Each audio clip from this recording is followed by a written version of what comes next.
লাঞ্চে ছিল ইঁচড় চিংড়ি মাছের মাথা দিয়ে মুগের ডাল, আর ছিল মাটনের পাতলা ঝোল।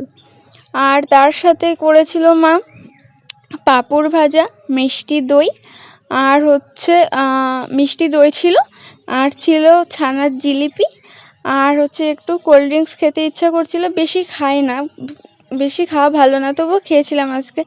আর 1 ঘন্টা পর খেয়েছিলাম কিছু ফল। আর সন্ধ্যাবেলায় দেখছি আমাদের বিড়ালটা আমার মায়ের কোলের মধ্যে বসে আছে, ওকে একটু আদর করে নিলাম।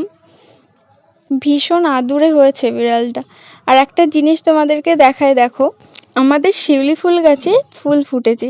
এই গাছটাতে কিন্তু শুধুমাত্র শরৎ ঋতুতে নয়, সারা বছর ফুল হয়। একটা আশ্চর্যের ব্যাপার। এখনই ফুটেছে ফুলগুলো, সেটাই তোমাদের ফ্লাশ দিয়ে দেখালাম। আর রাত্রে ডিনারে খেয়েছিলাম শুধুমাত্র 2টো বয়েলড এগ। আজকের ভিডিওটা এই পর্যন্তই।